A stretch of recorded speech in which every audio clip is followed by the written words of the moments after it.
ట్రంప్‌కి ఇప్పుడు కొత్త చిక్కేంటయ్యా అంటే, ఆర్థికంగా ప్రాబ్లమ్ లేదు. ఆయుధపరమైనటువంటి ప్రాబ్లమ్ లేదు. అయన్నీ ఉత్తుత్తి ప్రచారాలు తప్పించి వాళ్ళు చేయగలరు. సమస్యల్లో ఏంటంటే, తోడొచ్చేవాళ్ళు కరువవుతున్నారు.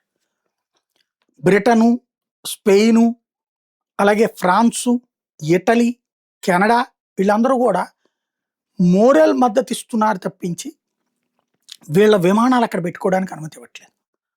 అదే సందర్భంలో రాబోయేటటువంటి రోజుల్లో మరింత ఎక్కువ ప్రెషర్ చేయాలి. విపరీతమైన బాంబింగ్ చేయాలి. ఇంకో పక్కన అరబ్ దేశాలే ఒత్తిడి తెస్తున్నాయి. "నువ్వు తొందరగా యుద్ధం ఆపరా నాయనా" అని. ఎందుకు? ఆ యుద్ధం ఆపకపోతే వాళ్ళ పరిస్థితి ఇక్కడ అమెరికాని ఏం చేయలేక గల్ఫ్ దేశాలను నాశనం చేస్తున్నది ఇరాన్. ఇప్పుడు గల్ఫ్ దేశాలే ట్రంప్ మీద ఒత్తిడి తెస్తేనే "నువ్వు అర్జెంట్‌గా యుద్ధం ఆపు. లేకపోతే ప్రమాదకరమైనటువంటి పరిస్థితి మేము ఎదుర్కొంటామని." అలాగని మధ్యలో వదిలేస్తే అమెరికా పరువు పోతుంది. ముందుకు సాగితే వీళ్ళందరూ ధ్వంసం అవుతారు, వీళ్ళందరూ ధ్వంసం అయితే ప్రపంచానికి సంక్షోభం. అమెరికాకి సంక్షోభమే. ఏం చేయాలో అర్థం కాక తలపట్టుకుంటున్నాడు.